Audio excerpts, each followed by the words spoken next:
चलिए नमस्कार सबको। पॉलिटी का डिस्कशन चालू किया जाए। बहुत आसान क्वेश्चन है पहला क्वेश्चन, और हमको उम्मीद है कि मेरे दोस्त आप सबों से क्वेश्चन बन गया होगा। क्लियर है? भारत की ताकत का स्रोत किसे माना जाता है? भारत के ताकत का स्रोत किसको माना जाता है? क्वेश्चन आपसे पूछा जा रहा है। तो ताकत का स्रोत क्या क्या हो सकता है ऑप्शन के हिसाब से मेरे दोस्त? विविधता या अनेकता को, यानी कि भारत में बहुत सारी विविधताएं हैं, बहुत प्रकार की जातियां हैं, बहुत प्रकार के धर्म हैं और सबों में एकता है। तो इसका सुटेबल आंसर जो होगा ऑप्शन ए होगा। क्या धर्म ताकत है? नहीं। क्या भाषा ताकत है? नहीं। विविधता जो है, बहुत सारी जातियां, बहुत सारे धर्म, बहुत सारी संस्कृति, फिर भी भारत जो है समृद्ध है। तो ये इसका सटीक आंसर होगा मेरे दोस्त। पूर्वाग्रह के कारण हमारा व्यवहार कैसा होता है? और ये जो बड़ा अच्छा क्वेश्चन है। पूर्वाग्रह का पहले मतलब समझते हैं क्या होता है। पूर्वाग्रह का मतलब किसी व्यक्ति या समूह के प्रति नकारात्मक रवैया। किसी व्यक्ति या समूह के प्रति नकारात्मक रवैया को हम पूर्वाग्रह कहते हैं। तो पूर्वाग्रह के कारण हमारा जो व्यवहार हो जाता है वो दुखदाई हो जाता है। पहले से ही हम जान लेते हैं कि फलना बड़ा आदमी है, हमको रिस्पेक्ट देगा कि नहीं, या हम नीची जाति के हैं, तो इसके कारण हमको क्या होता है? दुख होता है। मतदाता केवल एक वोट दे सके, इसके लिए क्या किया जाता है? तो बहुत आसान क्वेश्चन है कि भैया मतदाता जो है एक ही वोट दे सके, बोकस वोट ना मारे, इसके लिए आप देखे होंगे कि इस फिंगर में क्या किया जाता है? स्याही लगा दिया जाता है। तो उंगली पर स्याही लगाया जाता है। लेकिन अब जिस व्यक्ति के हाथ नहीं होंगे, मान लो दोनों हाथ नहीं है, तो उस व्यक्ति को क्या किया जाएगा? सवाल उठता है कि ठीक है भैया, जिसका हाथ है उसका तो हम स्याही लगा लेंगे, लेकिन जिसका हाथ नहीं है उसके साथ क्या होगा? तो उस कंडीशन में उस व्यक्ति के पैर के अंगूठा में स्याही लगाया जाता है। इसको आज से ध्यान रखिएगा। जिस व्यक्ति का हाथ नहीं होता ना मेरे दोस्त, उस व्यक्ति के पैर के अंगूठा में स्याही लगाया जाता है। तो इसका आंसर हो जाएगा मतदाता केवल एक वोट दे सके, इसके लिए क्या किया जाता है? तो उंगली पर स्याही लगाया जाता है। भारत की राष्ट्रीय स्तर की सरकार कहां पे स्थित है? तो ये सब पता नहीं, दिल्ली में है। थोड़ा आसान क्वेश्चन है। राज्य के बीच विवादों का समाधान करने की जिम्मेदारी किसकी होती है? जो इसका आंसर आपको मिला होगा, आंसर सीट जब आपको मिला होगा मेरे दोस्त, तो केंद्र सरकार इसका आंसर दिया हुआ होगा, जो कि गलत है। इसका जवाब हो जाएगा उपयुक्त में से कोई नहीं। तो इसका सही जवाब क्या होगा? तो राज्य के बीच विवादों का समाधान करने की जिम्मेवारी किसकी होती है? अच्छा,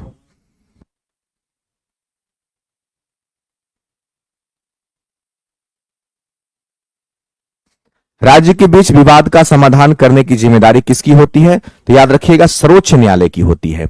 याद रखिएगा, इसकी चर्चा जो है वो अनुच्छेद 131 के तहत जिम्मेदारी किसकी होती है मेरे दोस्त? तो जिम्मेदारी जो होती है वो सर्वोच्च न्यायालय की होती है।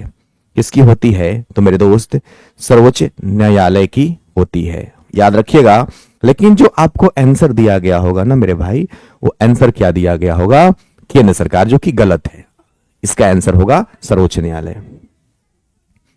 ग्राम पंचायत व ग्राम सभा की बैठक बुलाने और जो भी खर्च एवं निर्णय हुए हैं उसका रिकॉर्ड कौन रखता है? तो ग्राम सचिव रखता है। ये सब याद रखना है आपको। हाँ, आज आंसर में बहुत गलत है, तो मेरा काम है ना उसको सुधारना। शिक्षक क्यों आते हैं, टीचर क्यों आते हैं? उसको सुधारने के लिए आते हैं मेरे दोस्त। तो ग्राम पंचायत और ग्राम सभा की बैठक बुलाना और जो भी खर्च हुआ है, निर्णय का रिकॉर्ड रखना, एक काम किसका होता है? तो ग्राम सचिव का होता है। खाली स्थान उन सभी वयस्कों की एक बैठक है जो एक पंचायत द्वारा कवर किए गए क्षेत्र में रहते हैं, तो ग्राम सभा। ग्राम सभा उन सभी वयस्कों की एक बैठक है। ग्राम सभा में कौन आता है? तो वे वयस्क आते हैं जिनका नाम मतदाता सूची में होता है। क्लियर है ना? गांव पर शासन चलाने वाली इकाई जिसका गठन ग्राम सभा द्वारा होता है, क्या कहलाती है? तो याद रखना है कि गांव पर शासन चलाने वाली जो इकाई होती है उसको हम कहते हैं ग्राम पंचायत। याद रखिएगा, गांव पर शासन चलाने वाली इकाई को क्या कहते हैं? ग्राम पंचायत कहते हैं। इस बात को याद रखिएगा। ग्राम पंचायत का जो गठन होता है ना, वो 7,000 की जनसंख्या पर होता है। और ग्राम सभा क्या है? तो वोट देने वाले युवा का समूह है, युवा समूह है। और पंचायत समिति की अगर हम बात करते हैं तो मेरे दोस्त 5,000 की जनसंख्या पर। क्लियर है ना? और उसमें जिला परिषद भी आता है। तो यहां पे जिला परिषद की जो गठन होती है, जिला परिषद जो होता है वो कितना जनसंख्या पर चुना जाता है? तो 50,000 की जनसंख्या पर चुना जाता है। भारतीय संविधान मान्यता देता है सभी लोग बराबर हैं, ये मानता है भारत का संविधान। सभी लोग समान नहीं है, ये कभी नहीं मानता है। भारत के संविधान के नजर में सारे जो लोग हैं, भारत के सभी धर्म सभी समुदाय के जो लोग हैं वो एक समान हैं। सभी लोग आर्थिक रूप से समान हैं, ये भी नहीं समझता है भारत। आर्थिक रूप से सभी लोग कैसे समान हो सकते हैं? कुछ गरीब हैं, कुछ अमीर हैं। इसका सटीक आंसर होगा ऑप्शन ए। नागरिक अधिकार अधिनियम, बहुत ध्यान से समझिएगा, नागरिकता अधिनियम नहीं है, एक मिलता जुलता नाम है नागरिकता अधिनियम। नागरिकता अधिनियम जो है ये अलग चीज है। यह आया था 1955 में। इस अधिनियम के तहत ये कहा गया था कि भारत की नागरिकता कितने प्रकार से दी जा सकती है।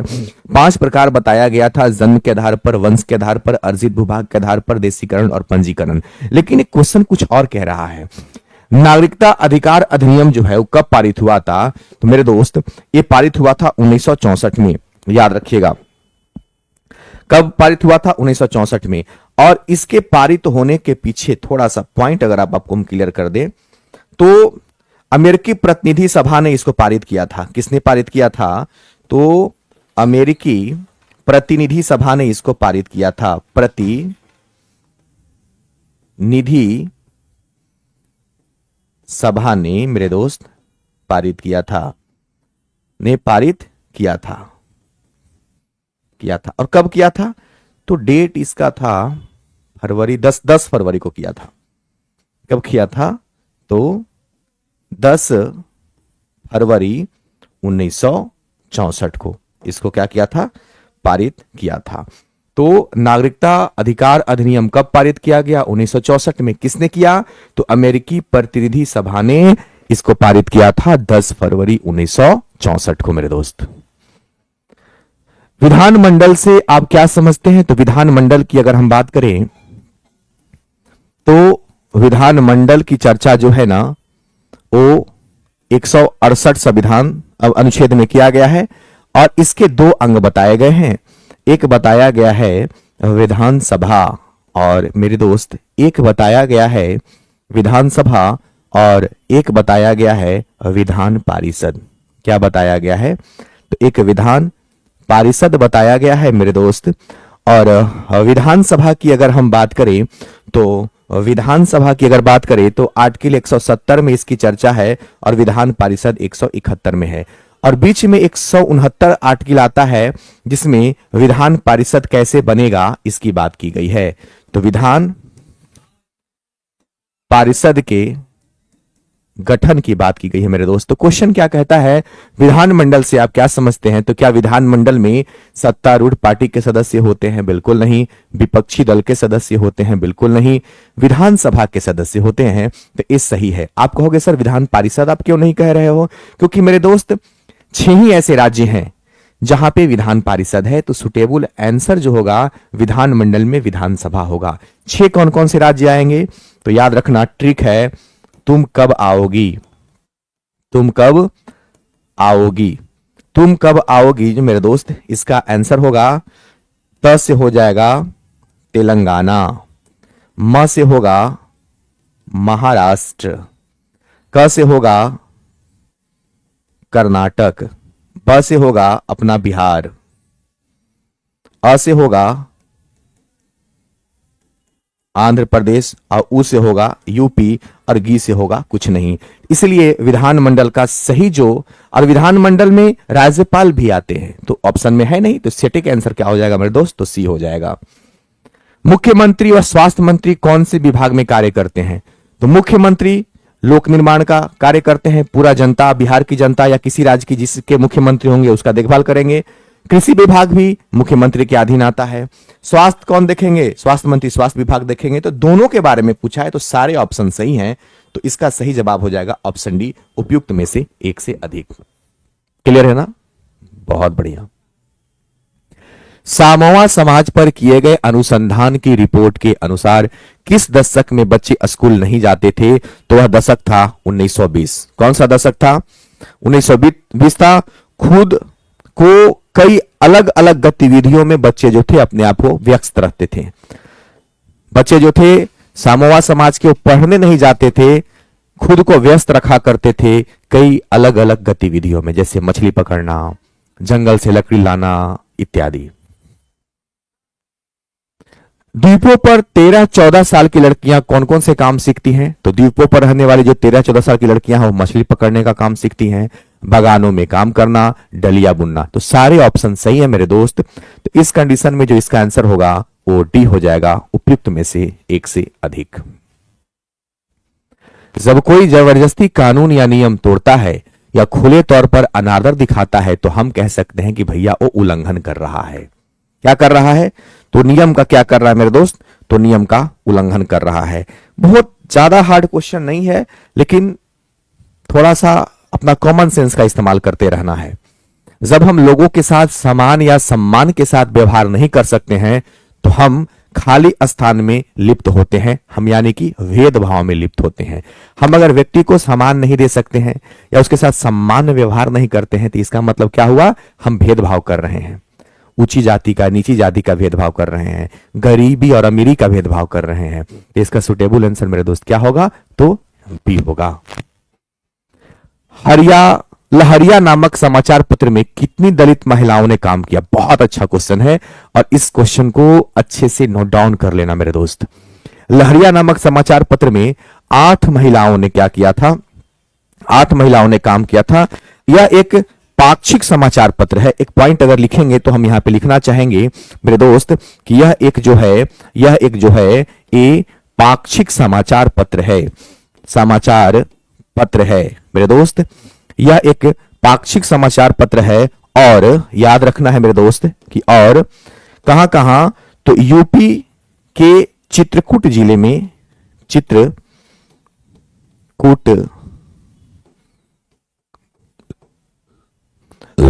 जिले में नहीं से प्रकाशित होती है,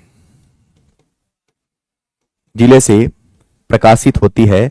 2 महिलाओं ने इसको चालू किया था। तो यहां पे एक पॉइंट बनता है इन महिलाओं के लिए। 2 महिलाएं हैं तो याद रखना है इसकी स्थापना जो है, इसकी स्थापना की अगर हम बात करेंगे मेरे दोस्त तो इसकी स्थापना 2 महिलाओं ने किया। एक का नाम है कविता देवी, एक महिला है कविता देवी और एक महिला है मीरा देवी। ये मीरा देवी हैं और इन दोनों महिलाओं ने मिलकर के लहरिया नामक समाचार पत्र कहां चालू किया? तो उत्तर प्रदेश के चित्रकूट जिले से प्रकाशित किया। और इसमें कितनी महिलाओं ने काम किया? तो दलित महिला पूछ रहा है, याद रखना मेरे दोस्त, दलित महिला पूछ रहा है। तो 8 दलित महिलाओं ने। लक्की सिंह कहते हैं कि सर न्यू बैच पर कोई ऑफर मिलेगा? मेरा भी 3-4 बैच लॉन्च हो रहा है और सब में लगभग ऑफर है। मतलब जो 400 का बैच था वो 200 में हम कर दिए हैं, तो लगभग ऑफर है। तो मेरा बैच 4 तारीख से स्टार्ट हो रहा है मेरे दोस्त। एक तो कॉमन पेपर हम स्टार्ट कर रहे हैं, हमारा कॉमन पेपर 4 तारीख से स्टार्ट हो रहा है, जिसमें राष्ट्रीय आंदोलन पढ़ाएंगे, इंडियन ज्योग्राफी पढ़ाएंगे, सब ट्रिक बेस्ड रहेगा, बहुत मजा आएगा। करंट अफेयर चलेगा पूरा एकदम। दूसरा एक बैच लॉन्च कर रहे हैं करंट अफेयर का, जिसमें पिछले साल का करंट अफेयर और 2025 का करंट अफेयर जो आएगा वो अगस्त तक, मतलब 6 महीना का, जनवरी फरवरी मार्च अप्रैल मई तक का, जून तक का रहेगा। तो 1.5 साल का हम करंट अफेयर आपको चालू करने वाले हैं। सब 6 तारीख से सारा बैच स्टार्ट हो जाएगा। एक सिविल कोड का बैच हम स्टार्ट कर रहे हैं, वो भी 6 तारीख से स्टार्ट होगा। इसका आंसर हो जाएगा, चलिए, पावर लूम क्या है? तो भाई मेरे यह एक बिजली चालित करघा है। करघा का मतलब इस मशीन के द्वारा कपड़ों के टुकड़े बनाए जाते हैं, कपड़े बनाए जाते हैं करघा के द्वारा। और याद रखिएगा कभी कभी इसके बारे में ये पूछा ना कि पावरलूम क्या है, ठीक है ना, पूछता है अभी कि पावरलूम क्या है, कभी कभी पूछ देगा इसका आविष्कार किसने किया था। तो मेरे दोस्त अगर पूछ दे कहीं घुमा करके कि इसका आविष्कार किसने किया था, तो हम लोग को याद रखना चाहिए कि इसका आविष्कार किया था एडमंड, नाम थोड़ा सा कार्टराइट ने, थोड़ा सा टेढ़ा नाम है, ठीक है ना। अच्छा, कब किया था? तो भैया ये किया था 1785 में, याद रखना इस बात को। यह हाथों से नहीं बल्कि पानी भाप से के बिजली से चलती है, तो पानी के भाप से चलती है, इस बात को याद रखना। पावर लूम क्या है? अगला क्वेश्चन की बात करें, भारत गणतंत्र कब बना? तो भैया सबको पता है 26 जनवरी 1950 को बना। 26 नवंबर 1949 की अगर हम बात करें तो संविधान इस दिन बनके तैयार हुआ। संविधान बनकर क्या हुआ था मेरे दोस्त? तो तैयार हुआ था। और इसी दिन 26 नवंबर की बात करें ना मेरे दोस्त, इसी 26 नवंबर को हम मनाते हैं संविधान दिवस। अगर पूछे कि संविधान दिवस कब मनाते हैं, तो संविधान दिवस हम मनाते हैं 26 नवंबर को, याद रखना इस बात को आप। अगला क्वेश्चन है कि संघवाद क्या है? बहुत बहुत सिंपल वे में पूछा है कि भैया बताओ संघवाद क्या है। क्लियर है? देखो, संघवाद का मतलब क्या है, इसका परिभाषा जानो कि संघवाद का मतलब होता है किसी देश में वैसी सरकार जहां एक से ज्यादा स्तर की सरकारें होती है, संघवाद कहलाती है। केंद्र स्तर की हो गई, राज्य स्तर की हो गई।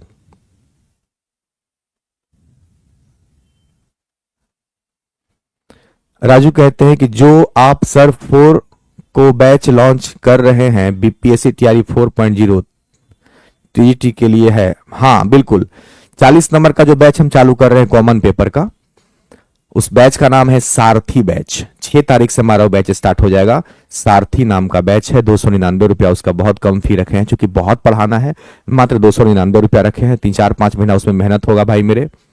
क्लियर है? 124 का आंसर एनसीईआरटी के अकॉर्डिंग सी होगा। अच्छा, 124 में हम देखते हैं, आइए 124 में सब लोग आ जाइए। 124 में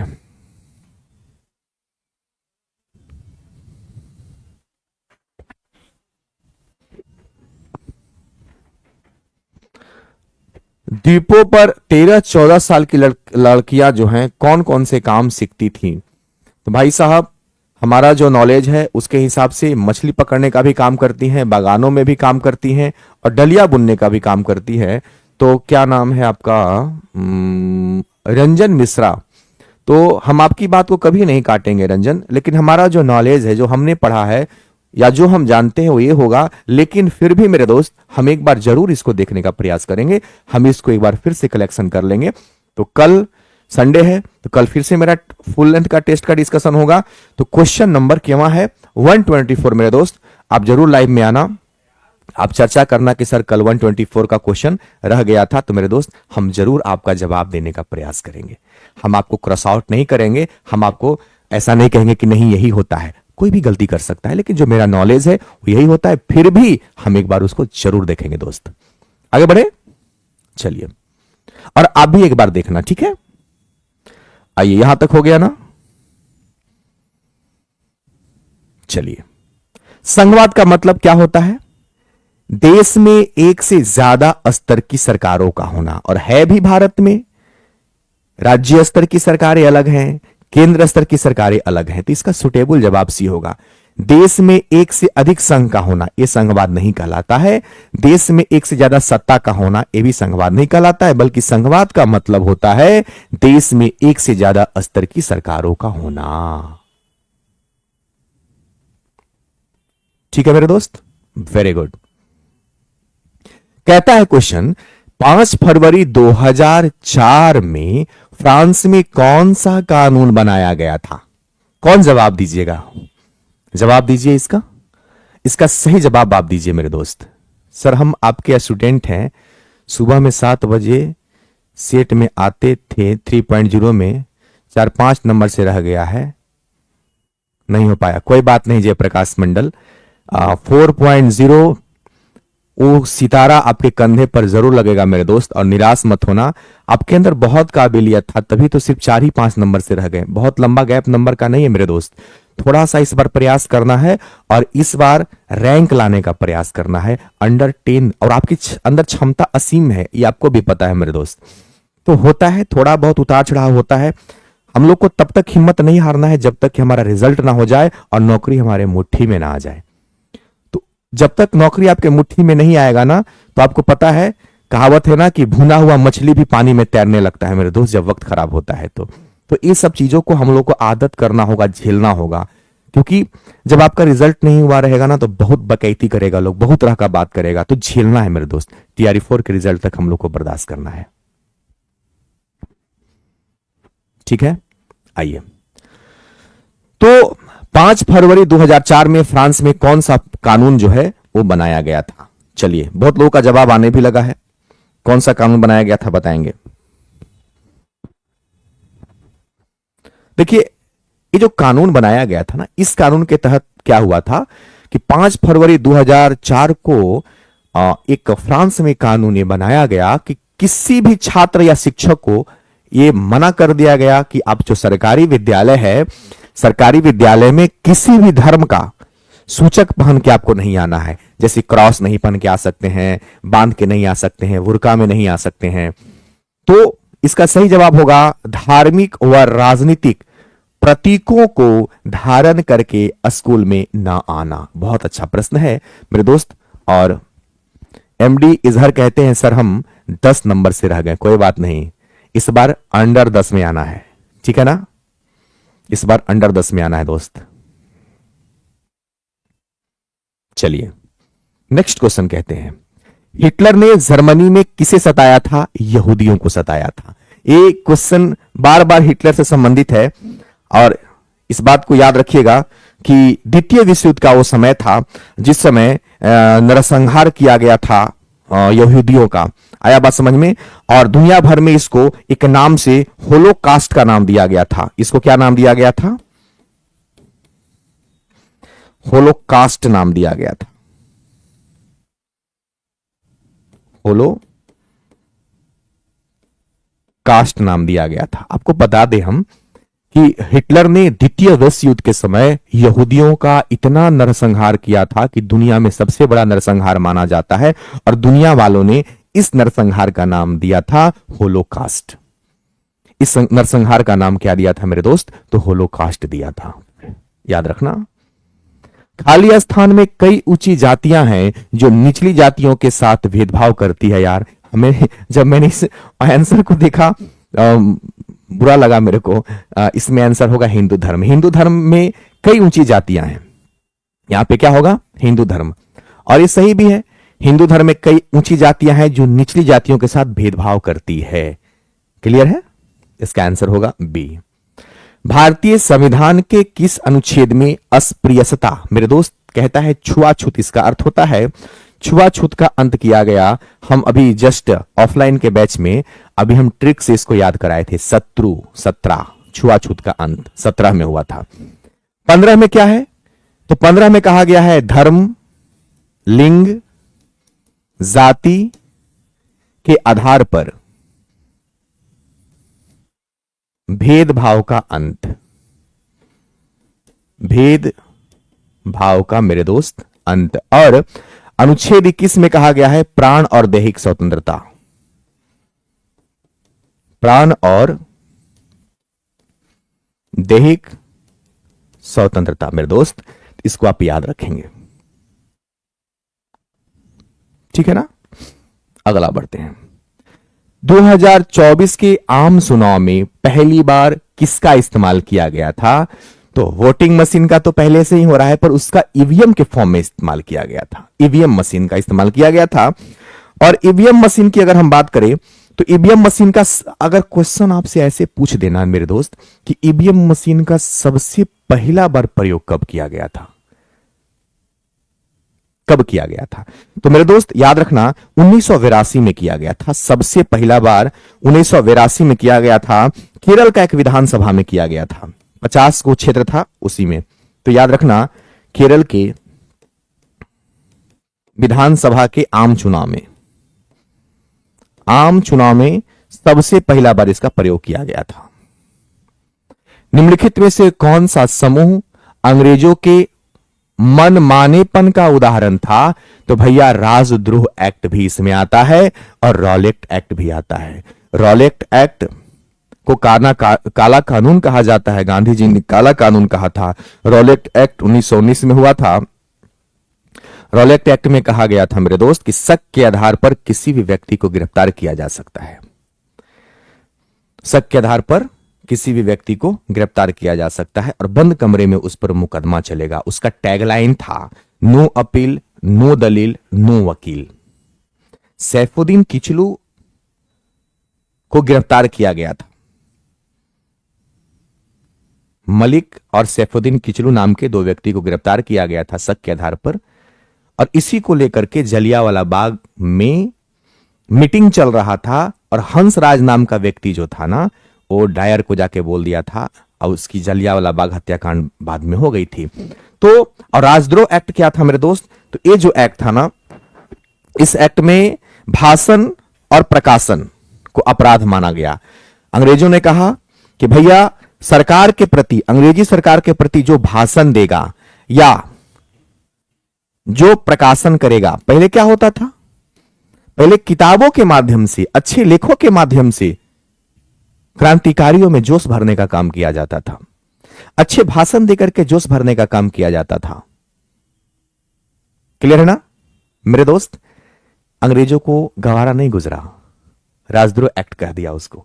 और रॉलेट एक्ट तो कहता है कि निम्नलिखित में से कौन सा कानून अंग्रेजों की मनमानेपन का उदाहरण था मेरे दोस्त? तो दोनों था। और इसका जो सही जवाब होगा ना मेरे दोस्त, इसका सही जवाब जो होगा ना मेरे दोस्त, वो सी होना चाहिए। हां, सतपाल मलिक और सैफुद्दीन किचलू। बहुत बढ़िया संजय कुमार जी। मेरे दोस्त आगे बढ़ते हैं। अलोकप्रिय कानून के विरुद्ध हम कौन सा कदम उठा सकते हैं? अगर कोई भी कानून जो लोकप्रिय नहीं है, अलोकप्रिय है, तो उसके विरुद्ध जनसभा कर सकते हैं मेरे दोस्त।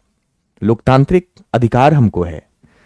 अखबारों में भी लिख सकते हैं और टीवी के चैनलों पर भी रिपोर्ट भेज सकते हैं। अगर कोई कानून अलोकप्रिय है, देश के हित में नहीं है, समाज के हित में नहीं है, तो मेरे दोस्त इसका जवाब सब होगा। और याद रखना इस बात को, इसका जवाब होगा डी। क्या कानून के अनुसार पटरी पर दुकान लगाना और फेरी लगाना गैर कानूनी है? अच्छा आप बताओ, इसका जवाब आप क्या दोगे? टीजीटी बैच का न्यू बैच, अगर आपको टीजीटी का चाहिए तो आंख बंद करके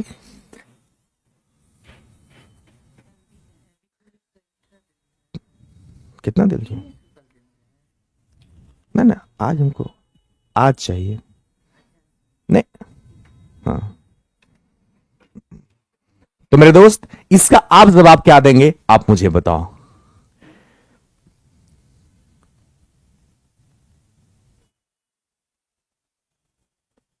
बताएंगे मेरे दोस्त, इसका आप सही जवाब क्या देंगे? बताएंगे।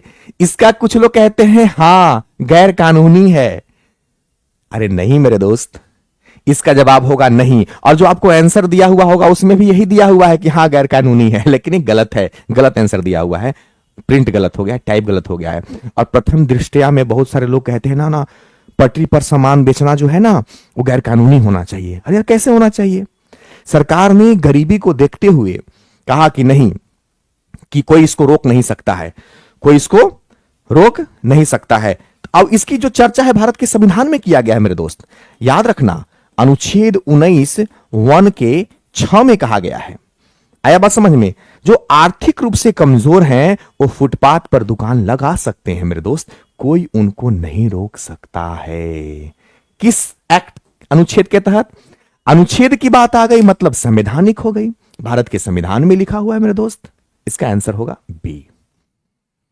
भारत में कितने उच्च न्यायालय हैं सबको पता है, और क्लास में तो हम सारे उच्च न्यायालय का गठन कब हुआ था तो एक बार में याद करवा दिए थे। एक बार में याद करवा दिए हैं, या तो आपको मजा भी आ रहा होगा। अच्छा इसमें क्वेश्चन पूछा जा सकता है कि जल्दी में नियरेस्ट कौन सा उच्च न्यायालय का गठन हुआ है? तो आंध्र प्रदेश का। इसको लिख देते हैं कि आंध्र प्रदेश का जो उच्च न्यायालय है, आंध्र प्रदेश का जो उच्च न्यायालय है उसका गठन जो हुआ है 1 फरवरी को हुआ है 2010 से। अब कहां बन गया? अमरावती बन गया।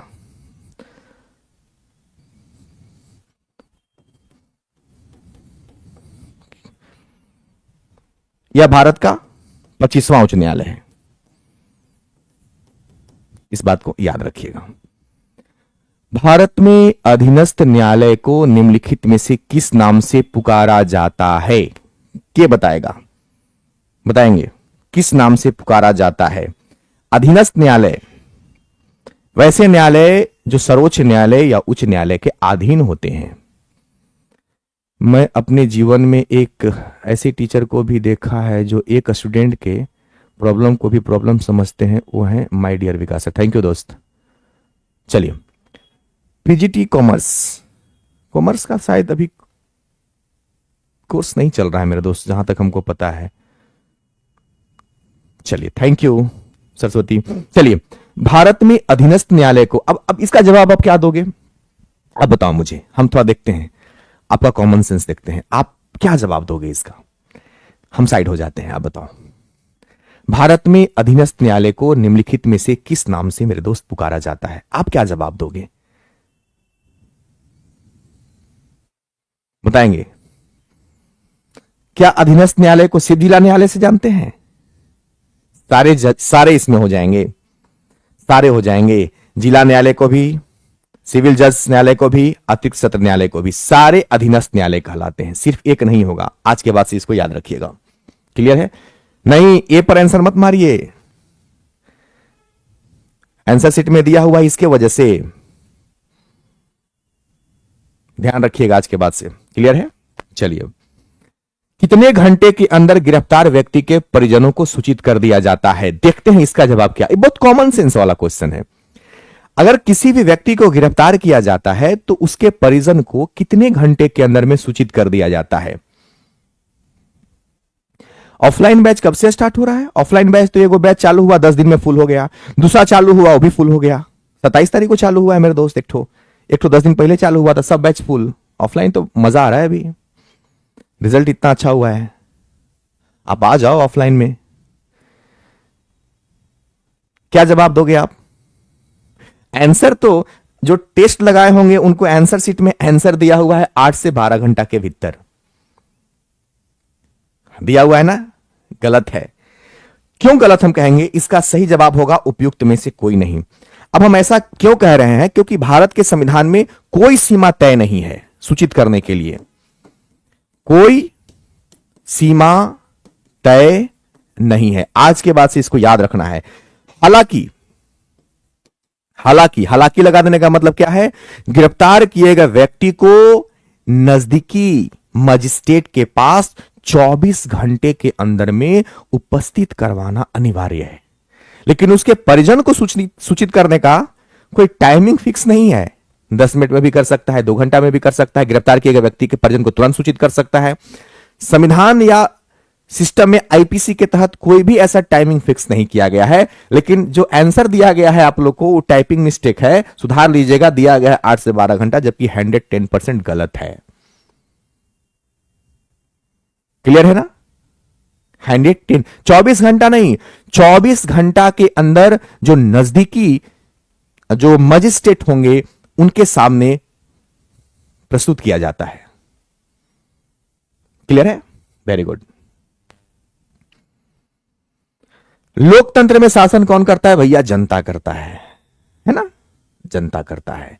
निम्नलिखित में से किस देश में सैनिक द्वारा तख्ता पलटकर शासन स्थापित करने का उदाहरण मिलता है भैया? पाकिस्तान में। पाकिस्तान में वहां का जो प्रशासन है और वहां की जो सरकार है, दोनों में गठबंधन होता है मेरे भाई। भारत जैसा नहीं है कि भारत में जो सरकार होती है वो जो हुक्मरान है, जो सरकार यहां की है, उसके अधीन काम करता है शासन, यहां का प्रशासन यहां का। पाकिस्तान में ऐसा नहीं, वायलेंट होता है, कखनियों तख्ता पलट हो जाता है वहां। तो कौन सा देश?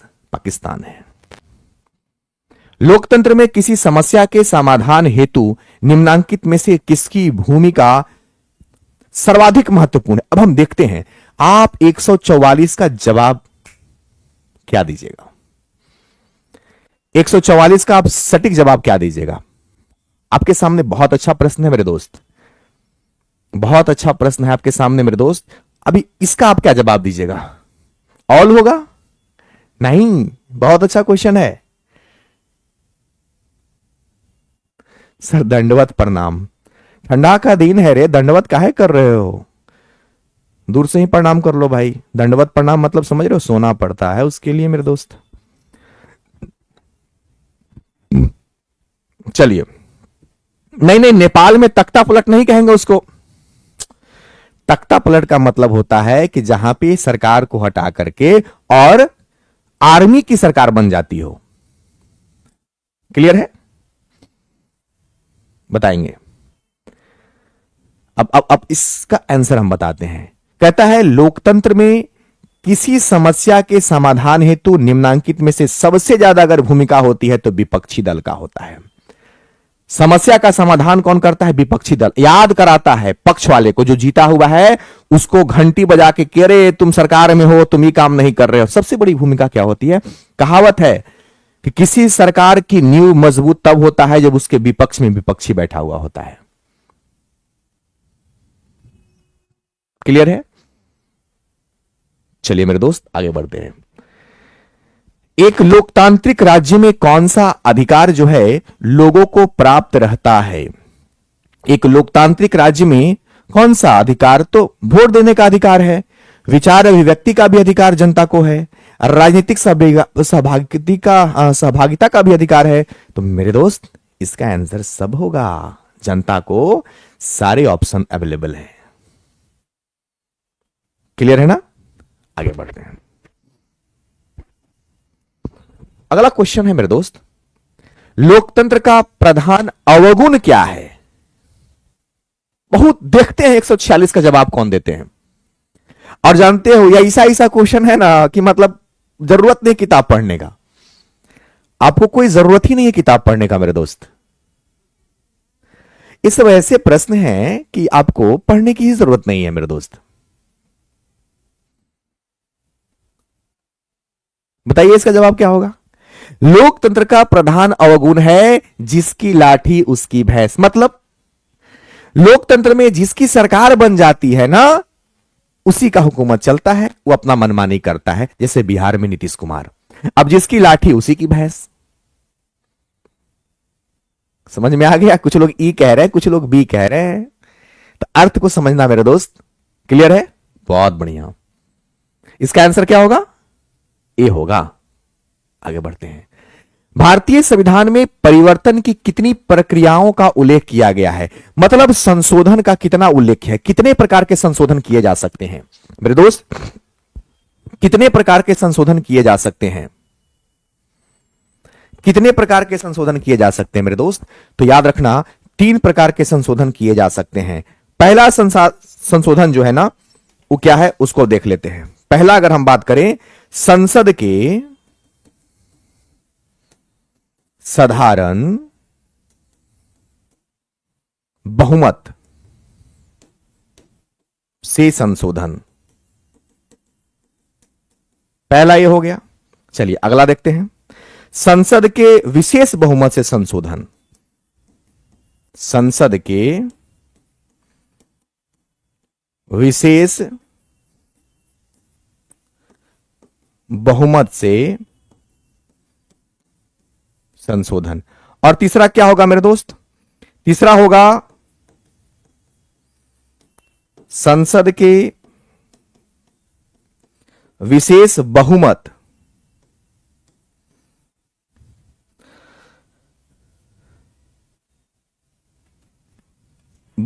से संशोधन और कम से कम आधे राज्य, कम से कम आधे राज्य के विधानसभाओं का अनुसंधान, के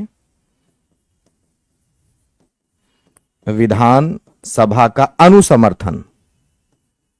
ये 3 प्रकार से संशोधन किया जा सकता है। पहला है संसद के साधारण बहुमत से संशोधन, संसद के विशेष बहुमत से संशोधन और संसद के विशेष बहुमत से संशोधन और कम से कम आधे राज्य के विधानसभा का अनुसमर्थन। यानी कि भारत के संविधान में संशोधन अगर करना है तो 3 प्रक्रिया का हम उल्लेख मेरे दोस्त करते हैं। 3 प्रकार का उल्लेख, इसका स्क्रीनशॉट ले लीजिए, इसका स्क्रीनशॉट ले लीजिए दोस्त, ले लिए। चलिए, कहता है नेल्सन मंडेला एवं 7 अन्य प्रमुख नेताओं को कब रंगभेद की नीति के खिलाफ करने के लिए आजीवन कारावास की सजा सुनाई गई थी।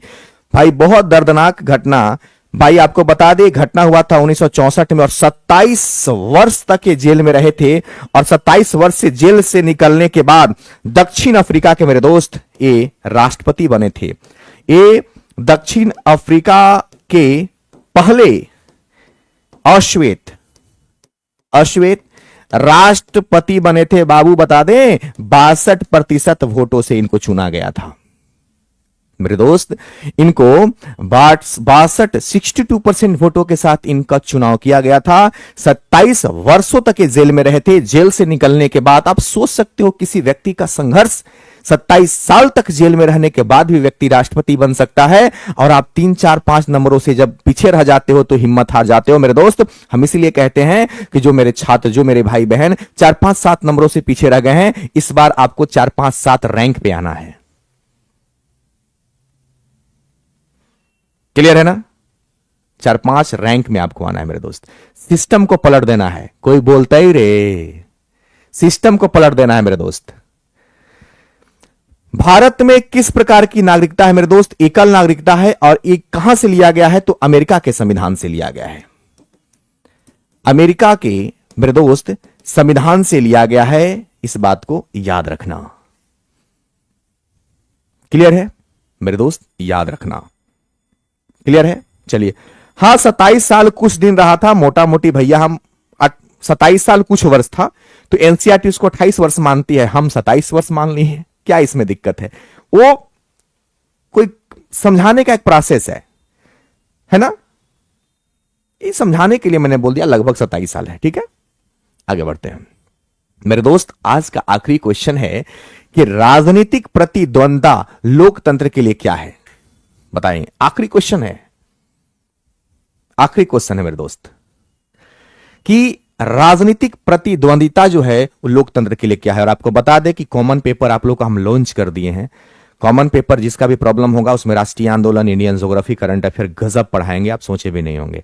तो हमारा बैच आ रहा है और बैच हमारा 6 तारीख से स्टार्ट होगा। एप्लीकेशन पे आ जाएगा, प्लेटफॉर्म बाय नवीन कुमार सिंह पे। सारथी बैच का नाम मेरे दोस्त क्या है? सारथी है। कल वो बैच लॉन्च हो जाएगा। बैच का नाम हमारा दोस्त सारथी है और ये 40 नंबर का कॉमन पेपर के लिए है। लेकिन जिनका हिस्ट्री है वो पूरा राष्ट्रीय आंदोलन पढ़ लेंगे, मजा आ जाएगा। जिसका ज्योग्राफी पेपर है 6 to 8, 9, 10th में, वो इंडियन ज्योग्राफी पढ़ लेगा। कॉमन पेपर में तो काम एबे करेगा और करंट अफेयर है, मजा आ जाएगा दोस्त। तो सारथी नाम का बैच हम आप शिक्षक भर्ती के बच्चों के लिए चालू कर रहे हैं। आगे बढ़ते हैं। तो ये था हमारा आज का आखिरी क्वेश्चन। तो इसका जवाब आपको बताना है, क्या होगा बताइए। तो भाई मेरे, राजनीति में प्रतिद्वंदिता होना चाहिए, पैर खींचने की भावना होनी चाहिए, यह दिखाने की भावना होनी चाहिए कि जो वर्तमान में सरकार है हम उससे बेहतर कर सकते हैं। प्रतिद्वंदी होना चाहिए। लालू यादव का स्टेटमेंट, भाषण सुनिए, बड़ा मजा आता है। बोलते हैं कि आप इस्तीफा दीजिए, या अभी जो वर्तमान में सरकार है विपक्षी क्या कहती है कि नीतीश कुमार इस्तीफा दे दीजिए। ये प्रतिद्वंदी की मामला। तो प्रतिद्वंदिता होना जो होता है ना मेरे दोस्त, इस शुभ संकेत होता है। अब किसी राज में अगर विपक्षी ही नहीं हो तो प्रतिद्वंदी कहां से होगा? ठीक है मेरे दोस्त। तो ये था, कल हम लोग फिर मिलेंगे 7:30 बजे के आसपास या 8 बजे के आसपास।